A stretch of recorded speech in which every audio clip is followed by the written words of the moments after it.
Hello, people. All right. All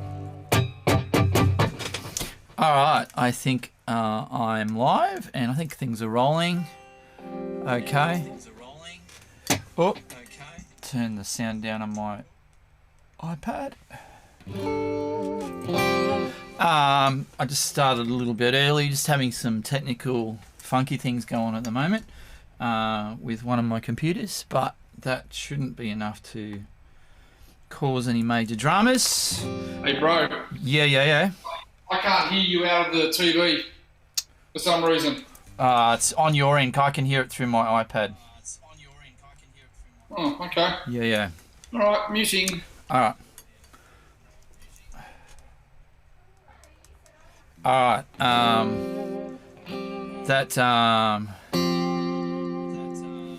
That was Rob, my mate Rob. He's going to come and join us in a couple of minutes.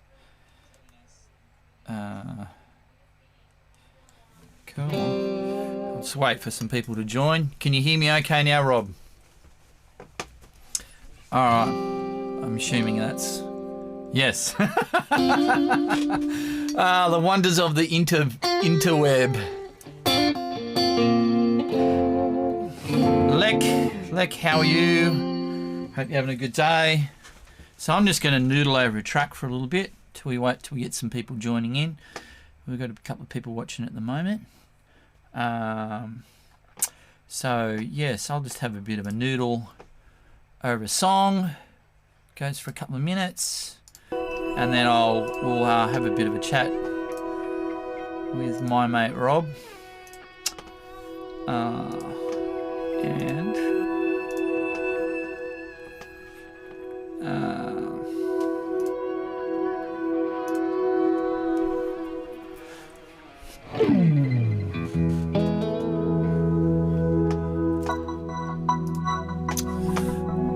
Hopefully the levels are all right with this thing.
How's this for an 80s guitar sound? Oh, that's the tri-chorus.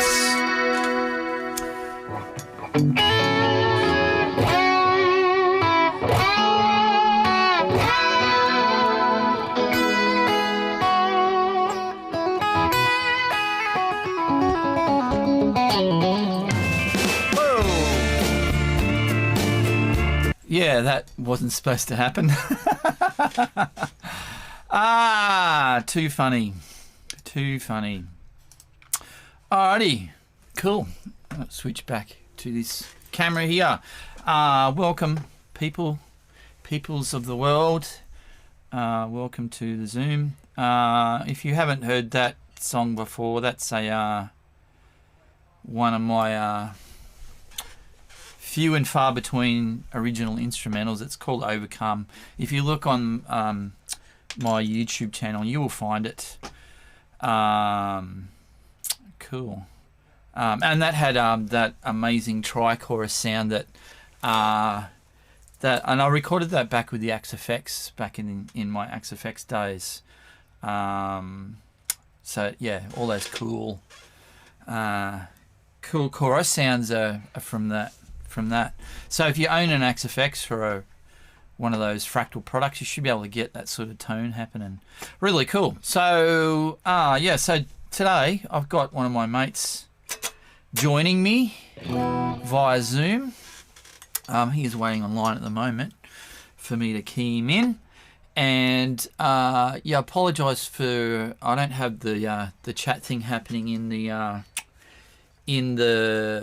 window at the moment because one of my computers is flipped out. So we're going pretty basic with no cool screen graphics, but I can still do everything, and hopefully there's no latency or any of that rubbish going on because I've got a new switcher the other day which switches all my video and sends it straight out. I don't have to go through my computer, and I think the computer was the thing that was and the conversion of the video through the computer which was causing the lag between the audio.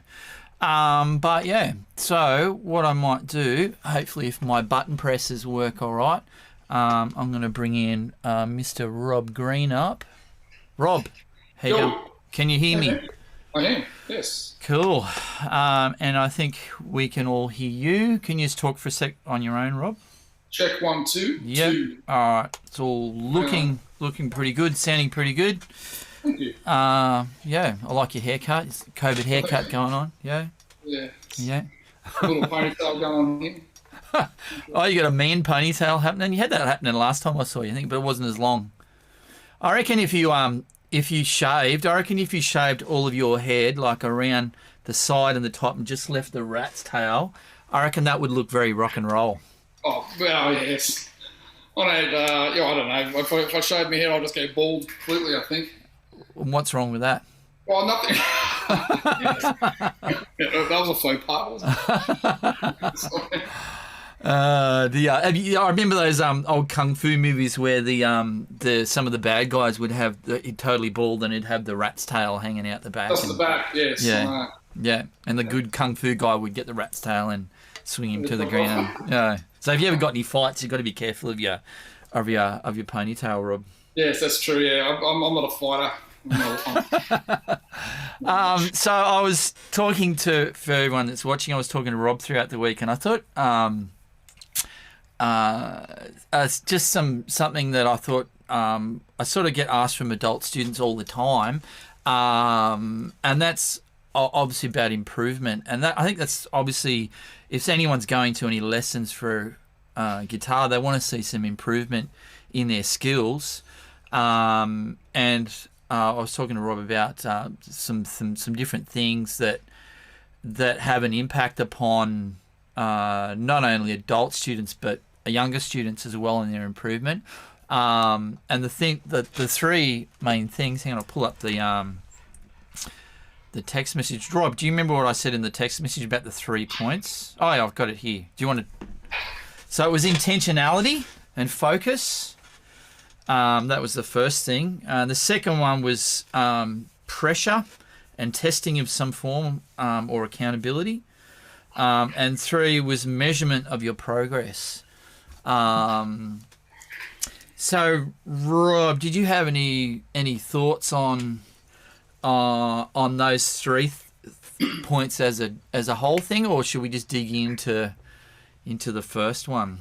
I'll tell you something interesting. Is I saw a thing on Facebook the other day. It was a meme that I actually even put on Facebook about being a musician not being a hobby. People who collect stamps, that's a hobby. But for us as musicians, it's not a hobby for us. And we shouldn't, depends on how serious we are, we shouldn't treat it as a hobby. And so for that being the case, most people who make music their lifestyle will invest into that in the form of musical instruments, in the form of time behind their instruments, and the time of lessons and so on and so forth. But I wrote a few things down in terms of growth. For you guys out there who don't know, I've known Matt for probably about 15 years. And I've been... I reckon it's longer than that. It could be longer than that. It might be 17 years, or it's hard to say, but one of the things is I've been lucky to play. As you guys know, he's not just a bedroom guitarist, or he's not even just a teacher. He's a highly skilled pro who's been able to play not only in Australia, but overseas many times. And so to play in a band with Matt has been a privilege. But along the lines of that, I think one of the things of growth for me has been spending time with guys heaps better than me. Always looking for opportunities, no matter how small. And for me, most of my playing and most of my career has been unpaid because I've been playing in the church for most of my life. So I think for growth and for those of you guys out there who are saying, well, how do I get better? How do I get better? How do I improve? How do I grow? You should always be looking for opportunities to spend time with guys heaps better than yourself. But another thing that I find myself doing is always looking up YouTube. YouTube has been an incredible medium for us. As Matt said a few months back on one of his shows, we never had YouTube. We didn't have half of what we've got today. And so I'm constantly using YouTube as a tool to go looking for musicians that are heaps better than me. And listening to guys while I'm driving, and listening to podcasts about how other guys get better than what they... And I'm always looking for opportunities to surround myself with guys who are better than me. I'm just reading my little notes, if you don't mind. I'm not sort of... You're right. I didn't remember all this. So with that point of playing with people better than you, where does that fit into those three things? Like we've got intentional focus or practice over skill, or testing, or measurement of growth. How do you feel that fits into that sort of thing? Well, I feel that I went to Bible college many years ago, 25 years ago, and I'll never forget there was this fella called Roland. And Roland was an awesome guy, and he was an incredible guitarist on his own. It was like you find him in the hall sitting there shredding and doing crazy stuff. You think, this guy's amazing. But you put him in a band situation, the poor fellow would crumble. He had no idea of how to play in an ensemble. He had no idea of how to play in a band situation. And it was quite interesting to see this guy in his two different areas. And so he would focus, and he would become amazing at shredding and doing all this crazy stuff. But as soon as you put him into a band situation, and that's what most of us as musicians want to be. We don't want to be sitting in our bedrooms or sitting in our studios just playing to backing tracks. We want to be out there actually playing live, out there playing with other guys. And so I think for me, it's also focusing on, well, what is the next part of my life that I want to, or the next part of my journey. For me, I would call myself a jack of all trades. I'm not a master of one, because I play 4 or 5 different instruments. And I find myself just trying to focus and keep all of them about a certain keel. For some reason, my personality, I've never actually become really good at one of them. You're pretty good at most of what you do. I'm okay at what I do, but I think Matt, I look at guys like you, and I look at guys like, some of the dudes that I've worked with over the years, like Tim. I know Tim is one of the viewers today as well. I've known Tim for nearly 40 years, for goodness sakes, and he's got an incredible pedigree of live playing. Should we do a shout out happy birthday to Tim? It's Tim. Tim turns 45 today. I thought it was 52. Yeah, it was 50. Yeah, no, it was 54. 54. if he's there, happy birthday, Tim. I've known Tim for a very long time, but he's another one like you, Matt, in that you never get to a level unless you focus on practice. You never get to a level unless you focus on lessons. You never get to a level unless you spend time doing some of the hard yards. And so one of the other things that you asked me was like intentional.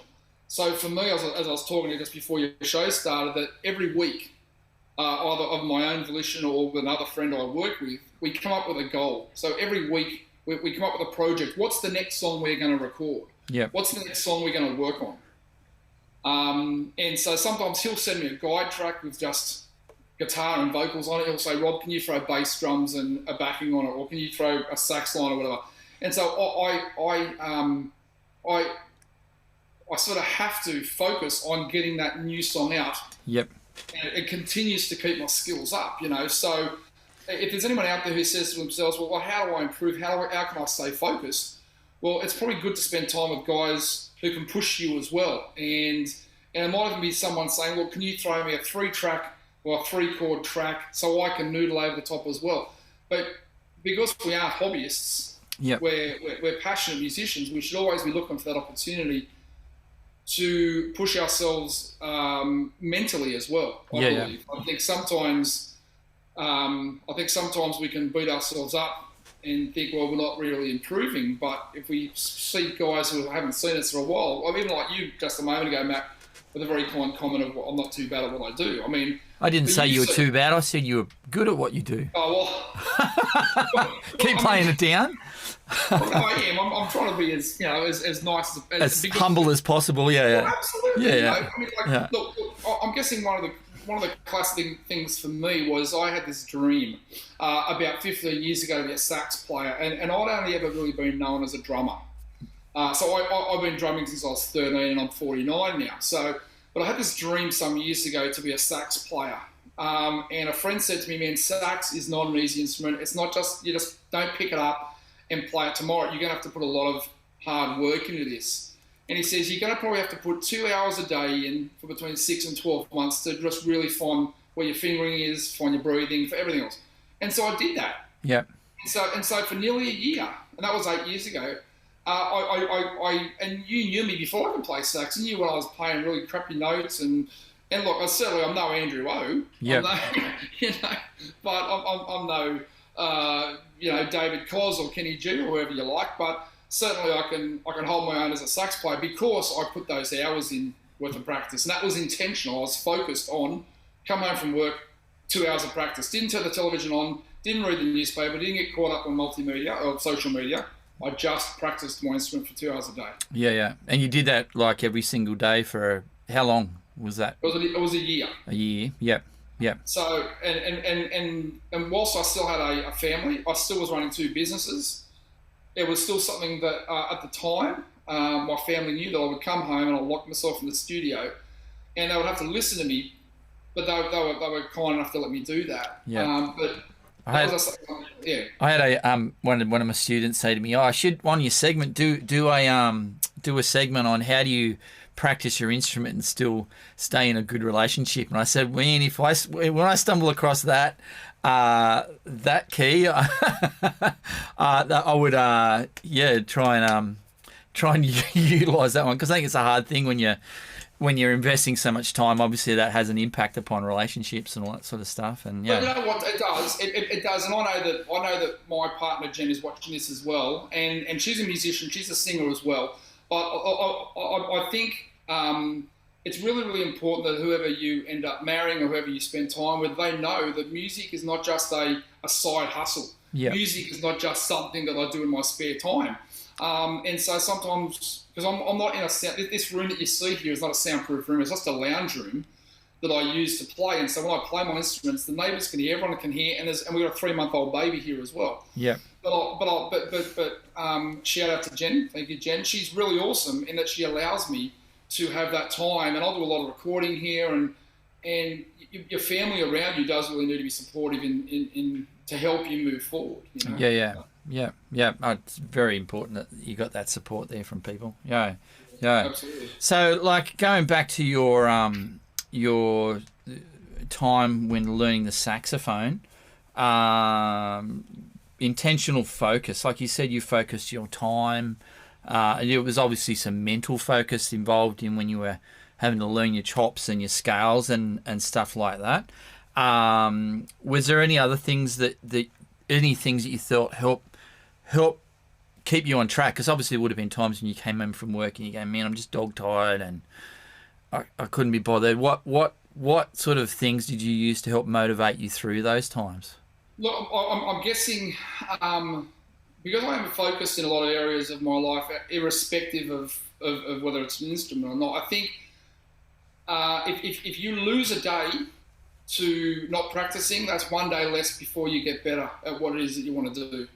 And you've really just got to be disciplined. That's probably the word. Yep. You've just got to be disciplined, man. You know, when you come home from work or you get up early. Look, I mean, saxophone is very, very hard. Drums is very, very hard to play softly unless you even play an electronic kit. But bass and guitar, you guys can easily plug into a headphone amp. You guys can easily play at 11 o'clock at night.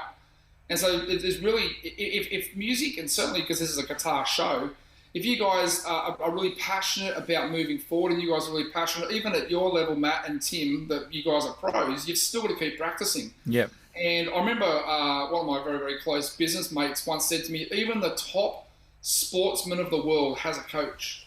Yep. You know, so I was lucky at the time I had two coaches. One of them actually was a guy called Andrew O, who was arguably one of Australia's top sax players. He was teaching my jazz stuff. Then I had a regular suburban guy. So I was also accountable. And I know that's one of the things you asked me before, Matt, before we started the show today, about being accountable. And you really do need to have guys around you. Yep. And certainly for you, Matt, as the guitar teacher, your students are accountable to you, and when they come in each week or they do Zoom and you say, well, how'd you go? How did you know, what are you up to? I think as you become older and you have the ability as an adult to make decisions for yourself, staying accountable to your teacher or to your coach, or staying accountable to your dreams, that's the other thing. Yep. Yep. You're only letting yourself down if you let Facebook get in the way, or if you let YouTube get in the way. Did you ever find when you were practicing that you sort of missed a couple of days and then the downward spiral of motivation happened at all, or? It wasn't just the motivation, it was actually my ability to play as well. So that, you found that discouraging and that sort of sent you in a downward spiral? Was that? It does. It does. And even like in recent months where I was going to the gym and I was losing lots of weight going to the gym, and now they've closed all the gym because of the pandemic thing. I've even noticed the last 3 to 6 weeks, or, you know, what are the 12 weeks they've shut, I've even noticed my own body and my motivation to go to the gym and losing weight has taken a pretty decent back seat. And I know that for my sax playing back in the day, it was the same thing, Matt. Yep. If I did, for whatever reason, if I couldn't go, I couldn't practice. It wasn't my choice. I couldn't practice. I would find that, wow, I'm not as fluent as I was 3 days ago. Yeah. Or my mouth is, you know, because the sax is all about how you blow the reed and how you blow the mouth. It's like, you know, you guys have got to keep your hands warmed up, or you've got to keep your mouth warmed up in a lot of ways as well. And so I would find that, well, I was able to play that scale 3 days ago, but now I'm struggling. And even now, I'll pick the sax up basically daily, every couple of days, even now, and I'll still find that, wow, I've got to continue. It's a daily thing. It's like you'll never get better if you keep putting your instrument down. Yeah. That's cool.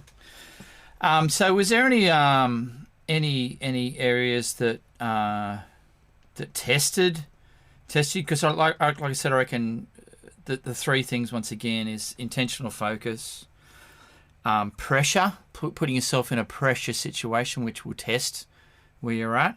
Is there any situation, like you said, you talked about the guys from church getting you to record some stuff, and that's sort of been testing you or putting you in a bit of a pressure situation? Can you think of any other areas that did that sort of thing to you? Yeah, I do.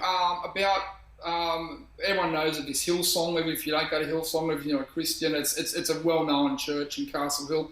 And I was one of the drummers in their Sydney campus back in the mid to late 90s. And I remember they had 5 services a Sunday, and you had to play the first 3 of a morning, and the other guy would play of a night time. But sometimes if things went wrong, we had to get swapped. And the night guys wouldn't know what the the morning service was and vice versa. And I remember getting called up once, and I was meant to play on the Sunday night, but I had to play on the Sunday morning, and so I hadn't practiced. I hadn't even listened to the songs, and so I was lucky. I got called up at sort of 6:30 to be there at a 7:30 rehearsal, ready for a 8:30. The first meeting was 8:30, and I remember being put on the spot, and I had to write myself some cheat sheets. Yep. Really, really quickly. Which is like, I'm not sure if you've talked about, I've watched all your programs, Matt. I'm not sure if you've ever talked about cheat sheets or not, but I know that Warren, I'm not sure if Warren's on here today, but I know Warren does cheat sheets, and cheat sheets is another really, really good skill that all musicians should have. Yep. That helps you, if you are put under pressure, to be able to learn a song very, very quickly, or to be able to perform a song that you don't really know. And so I had to do that, and I had to write out literally 3 services. I had to learn basically 12 songs in about an hour. Yeah, yeah. But I didn't really know them by the end of the 3 services. I actually know the songs. Yep. But I knew enough of how the songs. This is back when we had tapes. I wasn't even listening to CDs. It was just tapes. So I had to quickly put a tape into my car. Yep. Go out there and quickly write cheat sheets. So count 4, bass starts, drum, so on and so forth. And so that really. I was lucky that I was taught that. Again, it's a skill that I think would be awesome for you to learn, for you to teach, Matt, on one of your shows. All the musicians that are out there, yep. learning that when they're put under pressure, and I know you've done the same thing, you've had to learn shows literally at the drop of a hat. Yep. And that doesn't come at a beginner or novice level. That does come after just practicing and knowing, because one thing, for a long, long time, I was to believe that I was just a drummer. I wasn't a musician. Yeah.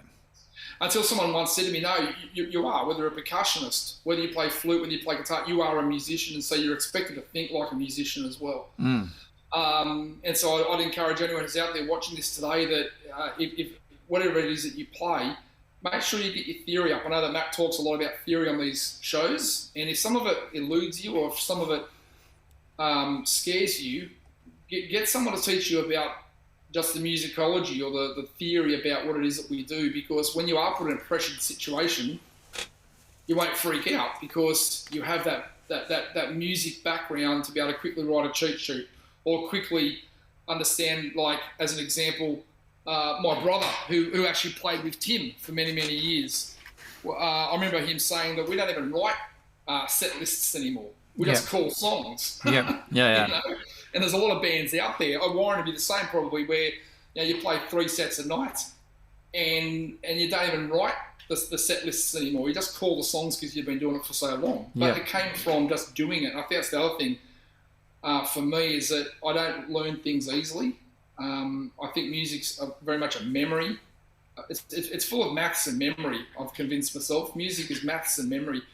And I'm not really great at both of them. So I've had to learn sometimes the hard way, or I've had to sometimes work harder than others to try and keep my skill level up. Yeah. Have you? Can you think of any times where you've been in a pressure situation and you've crumbled and crashed and burned? Now, I remember you asking that question of Tim and Warren the other day, and I thought to myself, geez, if I were to ask that question, what would I say? You know, I do remember a situation. I was playing bass. I was asked at the last minute to play bass at the Brass Monkey. Yep. For a former artist, I don't even think he's playing anymore, a guy called David Reedy, but he was right up the top there with You for Live and everything some years ago. But he asked me, can I play bass for it was just a regular job at the Brass Monkey, and this is a long time ago. I had to borrow someone else's bass, so I wasn't even using my own guitar. So like that Nathan, that your guest you had a couple of weeks ago, who talked about it's really difficult for him to borrow other people's guitars. Yep. I had to borrow this other guy's guitar, and then they had me playing songs that I'd never heard of before. I didn't have time for cheat sheets, and I was just so embarrassed by the end of the gig because they had some incredible musicians there, and I was just the weakest link. Yep. And what it did actually, that particular day was a hard lesson for me, but it was a lesson where I thought I cannot just leave it to the last minute. I always have to be prepared. And I remember saying, it's just another pub gig, or it'll be all right on the night. And they're they're kind of like throwaway sayings but you can't just wing it half the time. If you've got opportunity to prepare, Yep. because it was very embarrassing. Very, Yep. very. I was never invited back to play in that band, and Who was the drummer that night? Was Mitch Farmer? Was it? it was a guy called Peter Kelly. Peter Kelly was one of the head drummers and percussionists at Hillsong CLC Waterloo for many, many years. Yep. A guy called Henry Peatman on piano. His brother, what was his brother's name? I can't think of. He was on guitar, and I was on bass. And it was a very, very, very tight band. Ordinarily, but because I just didn't know the songs, and I should have known the songs, because I thought, well, I've played with these guys before, I'll leave it to the end, and I didn't, and I crumbled, and I was very, very embarrassed. The band the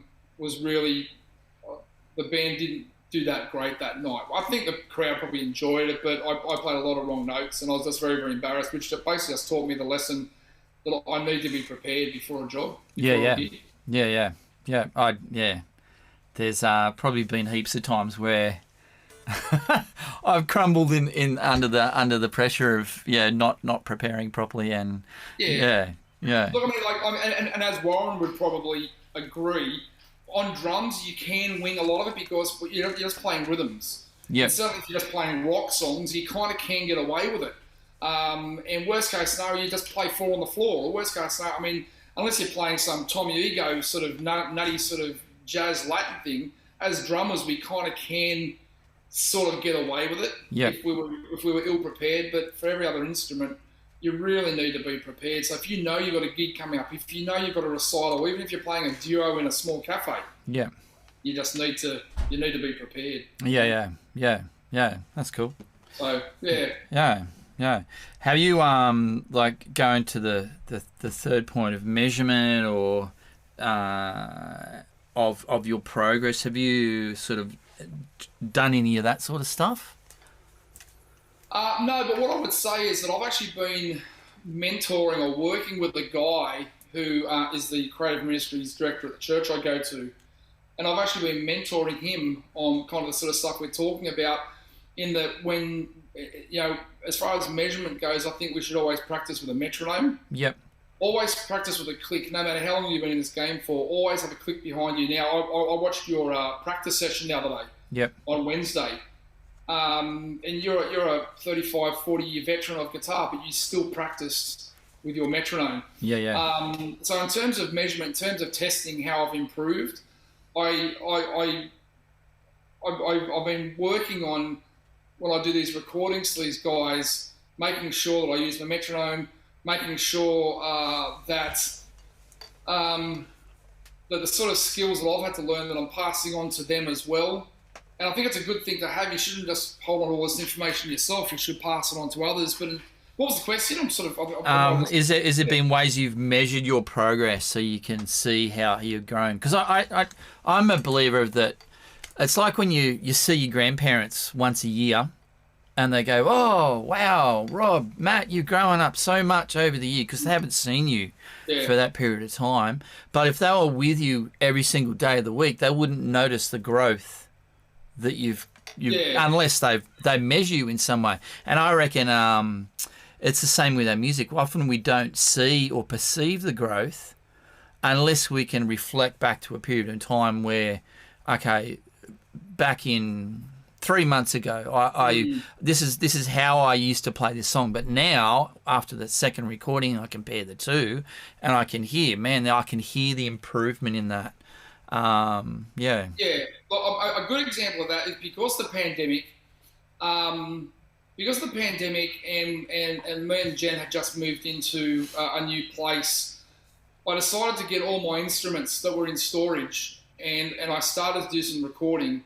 And I've got probably 4 or 5 or 8 different projects on my thing. In terms of going back and looking at how I've done, I look back at some of the stuff I started 3 months ago or 2 months ago, and even just my recording techniques, or just was I playing in time with my drums, was I overplaying on my saxophone, stuff like that. But one of the things that I do is I send my tracks off to other friends that have really nothing to do with me, but they're musicians, and I ask them for feedback. Yep. Now, something that you said the other week as well, and that you've just got to have a go.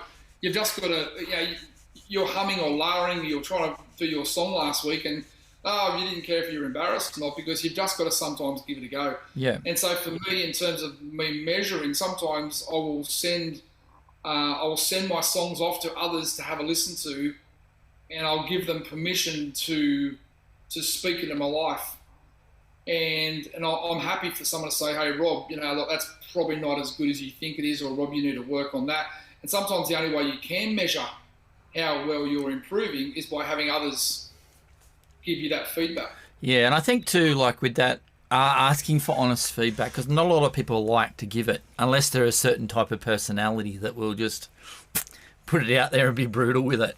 And I think having that attitude where you can receive that in a real way without becoming offended is one of the factors I think that will limit your growth. Like if you're working in the negative in that way, like if you're defensive and you make excuses for, X, Y, Z, that's the reason why I didn't pull off that is because of blah, blah, blah, blah, blah, blah, blah.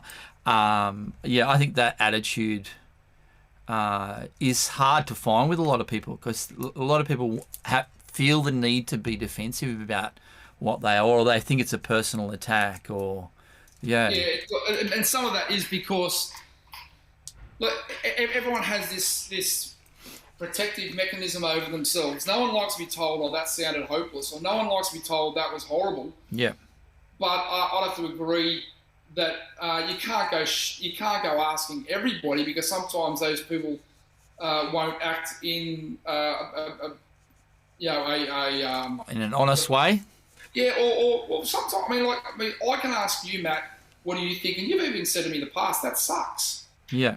Well, I'd rather you just don't sugarcoat it. Sometimes if you sugarcoat stuff, well, then you don't really grow, and you don't measure how well you're going, you don't move forward, because people are just weighing in your pocket. Yeah. And that doesn't help anyone either. Yeah.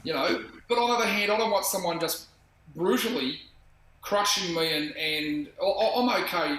And most of my personality, if you say, Rob, that sucks, well, I'll say, okay, what could I do different? Not every time. But most times I can say, well, what could I have done different? But other people's personalities, you'll crush them, and they'll stop playing guitar for the rest of their lives because one person was rude to them. Yeah. So you do have to be very careful who you allow to speak into your life. And I think too, both you and I have been in situations where we've had to receive critical information or feedback like that, and like yourself with church. And I remember hanging out with people like Bill Kazelos, who's the king of drummers, and he played on countless albums and done crazy stuff. And sometimes the feedback he gives you is like, oh, that hurts. But I know when he's given me feedback and been critical with things, it's really made me pick up my game, because I've seen that reflection through his comments, and I've gone, oh, he's right. I need to really, invest some energy or some focus into that sort of thing. And you probably had similar sort of people. Yeah. Well, you're right. Bill was probably my very, very first drum teacher. And he was brutal. He really was. But you know what? Sometimes it will hurt. Yeah. It's okay to even say, that hurt my feelings. Yeah. It all depends on what you do with it, though. Yeah. So you can turn around and say, man, that I'm hurt. But my ego has been dented or something. Yeah. But was it true? Yeah. That's the difference. I know certainly playing with you a lot, Matt, in a church scene where it's time sensitive. I've seen you turn around and say to the band, "Stop that! Do this!" And you've in some way you've barked orders at people. But the difference is that people know your heart. Yeah, and sometimes that hasn't always worked for me. Well, yeah, look, because I've probably been a bit too brutal, and certain people haven't been willing to or able to receive that. Yeah, but yeah. And it doesn't matter whether it's a Christian setting or whether it's a live setting.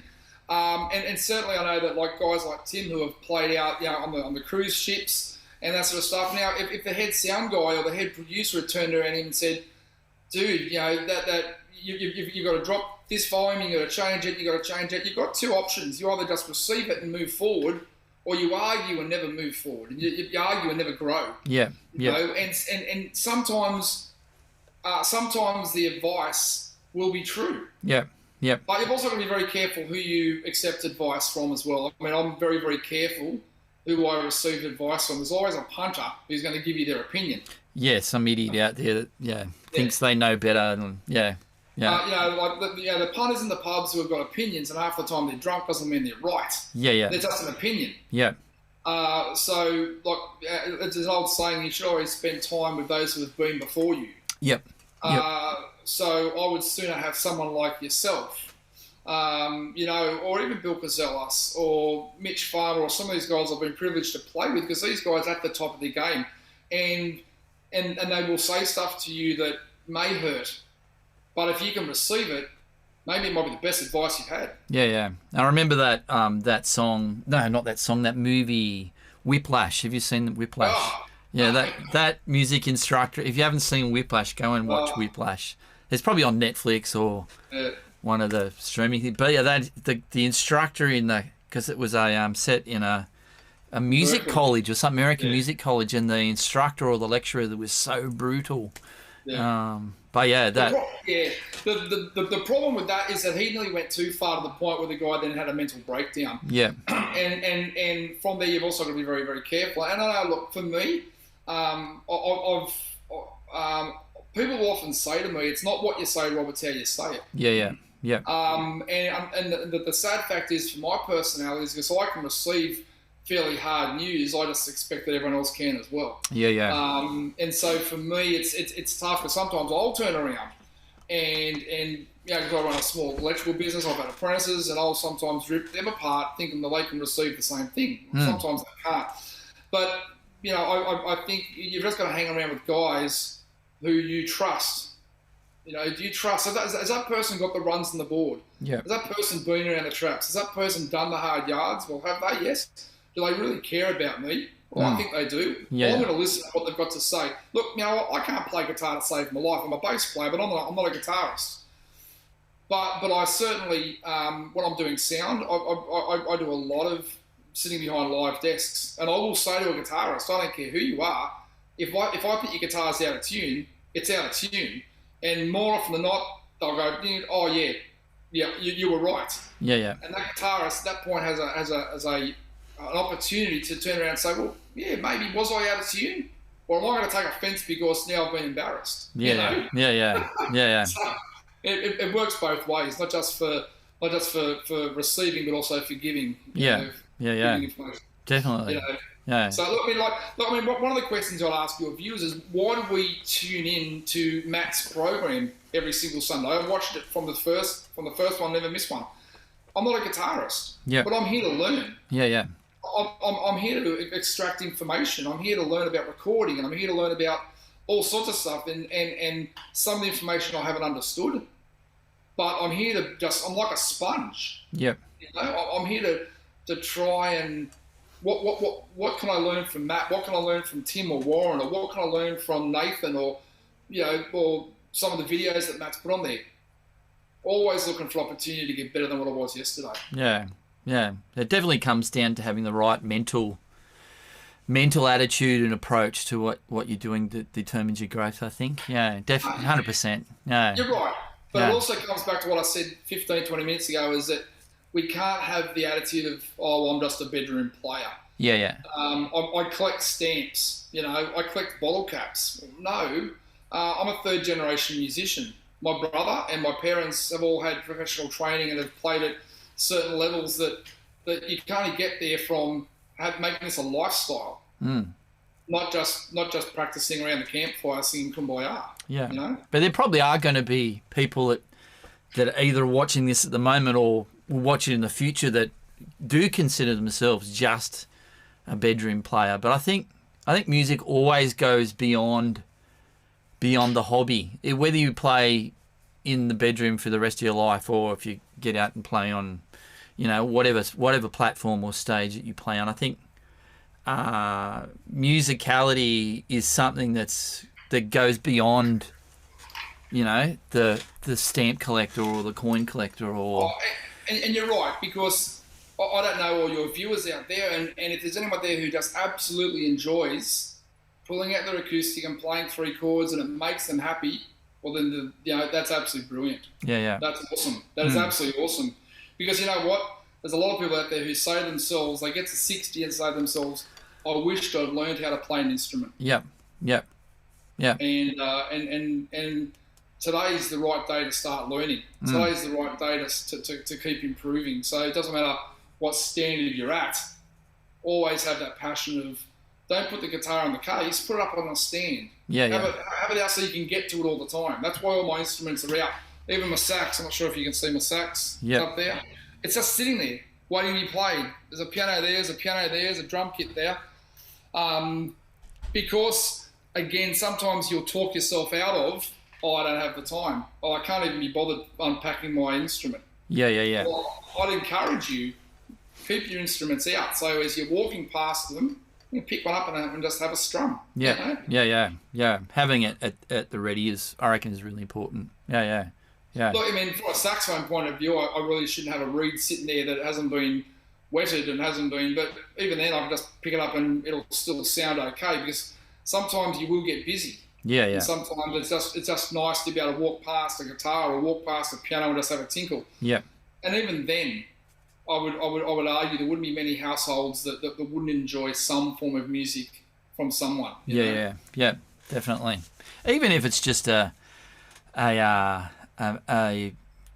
because I reckon music is a mental releasing thing for people too. Like even if they're just strumming on their own in their bedroom, or playing the piano, or the bagpipes, or the saxophone, or whatever the heck. It's a good mental health thing. Absolutely, it's a good mental health thing. It really is, and there's been scientific studies that prove that as soon as you start playing an instrument, whether you're learning, whether you've been playing for 40 years, it fires different things inside your brain. Yeah. And different receptors and different chemicals and different things operate when you're playing music. Yeah. Which is just in some ways it can just be an adrenaline rush. Yeah. Which is awesome. Cool. All right. Well, we've covered some ground with what we've talked about, I think. Have you got any other thoughts to add into the... No, I would just like to say thanks to you, Matt, for being a friend and an opportunity of coming along and trying to encourage and inspiring others. But I would encourage and inspire those of you who haven't thanked Matt or haven't showing your gratitude for what he does on a Sunday, just to email him, SMS him, write some comments in the live page, and just tell him, because this is his time that he gives us on a Sunday, and we're very privileged to be able to have him give us that 1 hour every Sunday. So I just want to say thanks for the opportunity and thanks for your time every Sunday afternoon, Matt. Cool. Thanks, Rob. Very good. Appreciate it, man. Very good. Good on you. All right. Well, I might sign out there, and maybe I'll just have a bit of a quick chat with the viewers. But yeah, thanks for your time, Rob. It was really, really cool. Yeah. Thank you very much. Cheers. All right. Cool. So, very good. So that was good to hear from Rob. I think it's good to get some different people's perspective. For anyone that's been to lessons with me at all, you probably heard all my stories. So it's good to hear some stories and perspectives from other people, and gain some wisdom from other people's experiences, I think. And that's really good.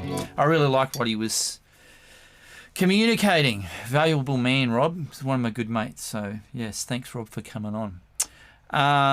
So we're almost at the 5 o'clock mark. We didn't quite get there today. I heard a really cool song today, and because my other computer's not up and running, I can't. Can I show it to you? I think I can. Yes. Let me pull this up. And it's a song from a guy called Erwin Thomas. Erwin Thomas, if you don't know who Erwin Thomas is Jack Jones from Southern Sons.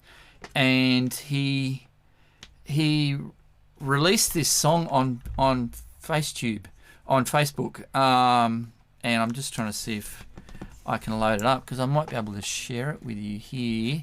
Hopefully that's okay, Mr. Erwin Thomas. Let me see if I can find it. How do you search on Facebook? There we go.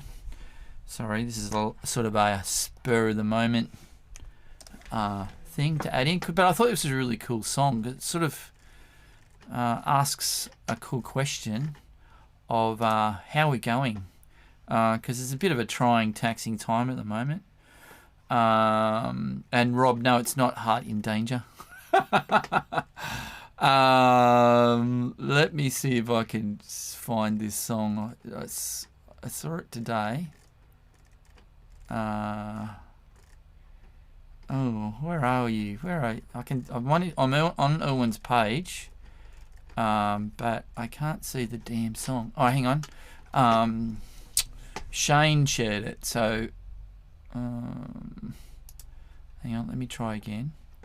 Sorry, bear with me. I will find this because it is a cool song.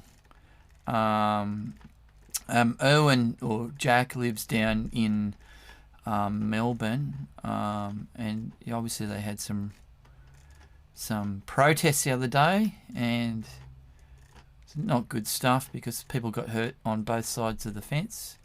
Which shouldn't really happen. I reckon it's a little bit... People are getting a bit too fired up in physical ways. I think we need to be a little bit more civil in what we're doing. Oh, come on. Why can't I find this? Shane shared it. Wonder if I can find it on Shane's page. Maybe, Shane, if you're watching, can you send me a link on this thing? On Facebook. How do I find it? I'm so used to using Facebook on oh man, I might not be able to find this. Sorry, I'm just burning your time, I know, but it's a cool song. It's worthwhile watching. Oh, hang on, I'll go to Shane's page, see if Shane. Oh, here we go. It's on Shane's page. So let's see if I can... Oh! Can you guys hear that? Let's see if you can hear that. You can. Alright, and I will zoom up and let you see the video because this is really cool. Alright, here we go. I'm doing time, minutes for days. Spinning just a little till I figure out a reason to stay. I'm doing fine, at least for today. I can't pull focus if you're telling me you're pulling away. Are you okay?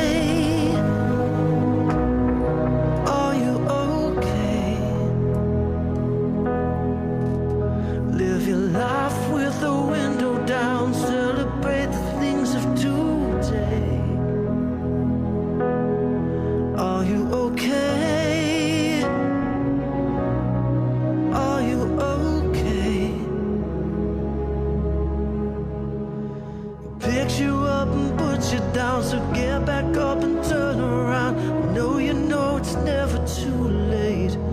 Are you okay? It's a crime if you waste a new day. Life's not a sentence. Take my hand, please don't push it away. Yeah, I know it hurts. Just pain. It's a gift, so just take it, make a wish. Don't just call it a day. Are you okay? Are you okay?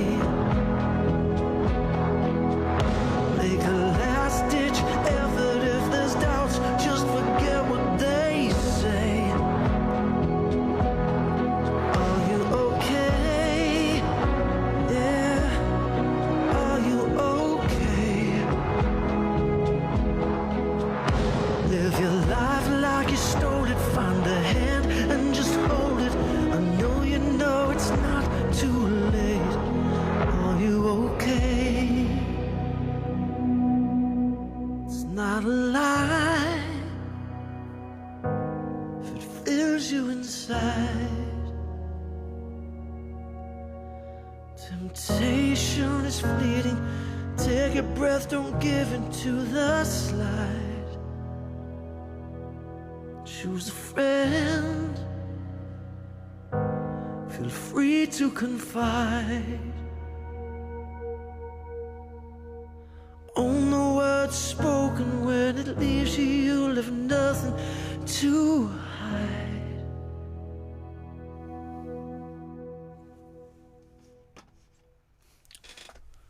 What a cool song. What a cool song.